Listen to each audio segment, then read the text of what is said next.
मगर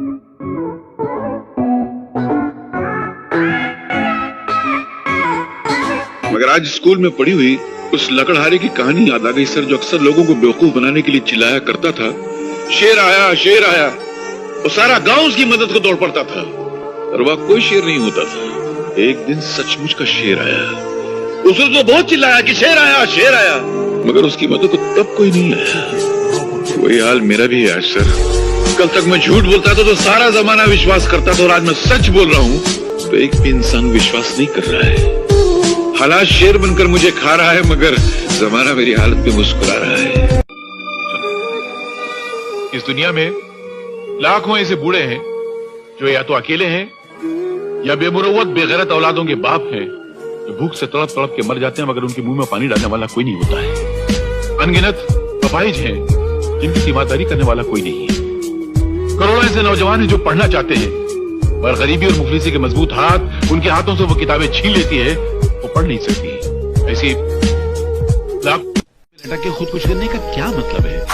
अरे जिंदगी तो खुदा की नेमत है, जो नहीं समझा उसकी जिंदगी पे लानत है। अरे मुझे देखो, ये कैसी हालत है मेरी, न पेट में रोटी है न जेब में ढेला है, कपड़ों को देखो हर 4 इंच पे थेगला लगा हुआ है, फिर भी जी रहा हूँ। लानत है तुम्हारी जिंदगी पर। क्यों? अगर मेरा ऐसा फटा हाल होता तो मैं तो पैदा होते ही फांसी लगा लेता। तुम्हारा हाल तो इस वक्त मुझसे 1000 गुना बेहतर है। अरे साला इस संसार में कौन भिखारी नहीं है, सब भिखारी हैं। हम पेट के भूखे हैं, रोटी के पीछे भागते हैं, इसलिए रोटी के भिखारी हैं। ये साले दौलत के चाहने वाले दौलत के भूखे हैं, इसलिए दौलत के पीछे भागते हैं, दौलत के भिखारी हैं। ये कुर्सी को चाहने वाले वोटों के पीछे भागते हैं, क्योंकि ये वोटों के भिखारी हैं। अपने मन से देखो तो इस संसार में हर इंसान हर घड़ी किसी न किसी चीज के पीछे भागता रहता है। हर इंसान किसी न किसी चीज का भिखारी है। बस फर्क इतना है कि कोई भिखारी जिसकी तकदीर अच्छी होती है वो अच्छाई बटोर लेता है, और जिसकी तकदीर खराब होती है वो बुराई बटोर लेता है। क्या माँ, गाली तो गरम गरम दे रही हो, चावल बासी दे रही हो। ऐसा चावल चूहे नहीं खाते, तुम मेरे खिला रही हो। अरे चाचा, तू कहीं का महाराजा नहीं, भिखारी है भिखारी। तो क्या हुआ, इस संसार को चलाने के लिए राजा और भिखारी दोनों जरूरी हैं। राजा टैक्स लेता है तो भिखारी भीख लेता है। राजा महल में राज करता है तो भिखारी तुम्हारे दरवाजे पे आके फरियाद करता है।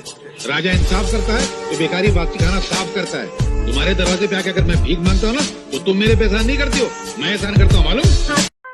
एक अकेला दुख है जो चेहरे बदल बदल कर इंसान के सीने से चिमटा हुआ रहना चाहता है, मगर इंसान इतना बेवकूफ है कि उस वफादार दोस्त को ठुकरा कर बेवफा सुख की तलाश में भटकता रहता है।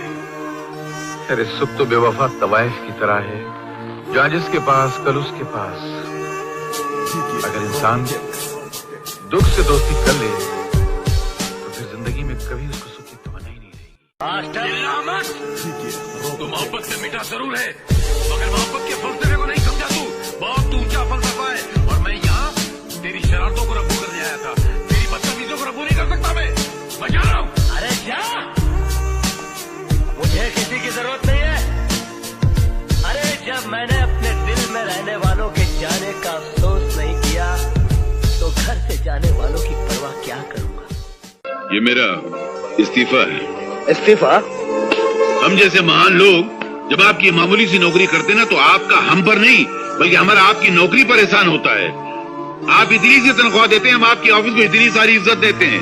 फैसला सुनाएंगे, मेरे कानों को सुनने की आदत नहीं है, मेरी जबान को सुनाने की आदत है, समझे। और एक बात और, आप मुझको नौकरी से अलग नहीं कर रहे हैं, बल्कि मैं आपको मालिक बनने से अलग कर रहा हूं। इस फकीर की एक बात याद रखना, जिंदगी का अगर सही लुत्फ उठाना है ना तो मौत से खेलो। सुख में हंसते हो तो दुख में कह लगाओ, जिंदगी का अंदाज बदल जाएगा। बेटे, जिंदा है वो लोग जो मौत से टकराते हैं, मुर्दों से बदतर है वो लोग जो मौत से घबराते हैं। दुख को ठोकर मार, दुख को अपना। अरे सुख तो बेवफा है, चंद दिनों के लिए आता और चला जाता है, मगर दुख तो अपना साथी है, अपने साथ रहता। ये अनाथ आश्रम सब नाम के होते हैं, असल में ये मुसीबत आश्रम होते हैं। अनाथ आश्रम में जो बेचारे बच्चे पलते हैं वो भूख प्यास गरीबी जुल्म मार सहते सहते बड़े होते हैं, और जब बाहर निकलते तो आदि मुजरिम बन चुके होते हैं। साहब, मैं तो कहता हूँ रुपये में 12 आना जो मुजरिम है वो सब अनाथ आश्रम की पैदावार है। इंस्पेक्टर साहब, आप अपनी इस वर्दी को हटाकर अपने खूबसूरत से दिल से सवाल कीजिए कि ये मासूम, ये छोटा फूल सा मासूम अनाथ आश्रम में पढ़ने के लायक है। क्या हम लोगों ने हिंदुस्तान की आजादी में खून इसलिए बहाया था कि भारत के भविष्य का बोझ उठाने वाले छोटे से मासूम कांधे अनाथ आश्रम में पलकर बड़े होंगे? कसूर तुम्हारा नहीं है बेटे, मेरा है। मैंने कांटों को इज्जत की जमीन पर बोकर अपने खून से सींचने की कोशिश की थी, पर मैं भूल गया था कि कांटे सिर्फ जख्म दे सकते हैं, खुशबू नहीं दे सकते। जीते रहो बेटा।